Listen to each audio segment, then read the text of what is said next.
മറ്റുള്ളവരെ ബഹുമാനിക്കാനുള്ള ഏറ്റവും നല്ല മാർഗം അവരുടെ സ്വാതന്ത്ര്യത്തെ ആദരിക്കുക എന്നതാണ്.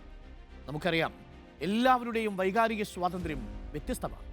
ഇതെൻ്റെയും കൂടി ലോകമാണ്, എനിക്കിഷ്ടമുള്ളതുപോലെ ഞാൻ ജീവിക്കുമെന്ന് ഗർവമായി ജീവിക്കുന്നവരുടെ അഹന്തകൾ തമ്മിൽ കൂട്ടിമുട്ടിയാണ് മിക്ക പ്രശ്നങ്ങളും ഉടലെടുക്കുന്നത്. എല്ലാവരും അവനവൻ്റെ താല്പര്യങ്ങൾക്കനുസരിച്ച് മാത്രം ജീവിച്ചാൽ സമാധാനം സാധ്യമാവില്ല. ഒരു കഥ പറയാം. ഒരിക്കൽ ഒരമ്മയും കുഞ്ഞും കൂടി വിമാനയാത്ര നടത്തി. 10 മണിക്കൂറോളം ദൈർഘ്യമുള്ള യാത്ര. കുഞ്ഞല്ലേ, അവനിടയ്ക്ക് കരഞ്ഞു കരഞ്ഞ് ബഹളം തുടങ്ങി.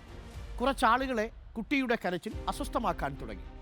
കുറച്ച് കഴിഞ്ഞപ്പോൾ അമ്മ എല്ലാ യാത്രക്കാർക്കും ഓരോ പൊതി വീതം നൽകി. അതിൽ കുറച്ച് മിഠായികളും ഒരു കുഞ്ഞു കുറിപ്പും ഉണ്ടായിരുന്നു. അതിലിങ്ങനെ എഴുതി: എൻ്റെ പേര് അയാൻ, എനിക്ക് 6 മാസമേ പ്രായമുള്ളൂ. ഇതെൻ്റെ ആദ്യ വിമാനയാത്രയാണ്. എനിക്ക് നല്ല പേടിയുണ്ട്. അതുകൊണ്ട് ഞാൻ ചിലപ്പോൾ കരഞ്ഞ് നിങ്ങളെ ബുദ്ധിമുട്ടിച്ചേക്കാം. ശാന്തനായിരിക്കാൻ ശ്രമിക്കാം. പക്ഷേ എനിക്കിതിന് കഴിയുമോ എന്നറിയില്ല. ക്ഷമിക്കണം. പിന്നീട് ഓരോ തവണ അവൻ കരയുമ്പോഴും അവനെ ചിരിപ്പിക്കാൻ ഏതെങ്കിലും ഒരു യാത്രക്കാരൻ ശ്രമിച്ചുകൊണ്ടേയിരുന്നു. അവർ ആ യാത്ര തുടർന്നു. ഓർക്കുക, സഹജീവികളോടുള്ള സ്നേഹവും കരുണയും ഏറെ പ്രധാനമാണ്.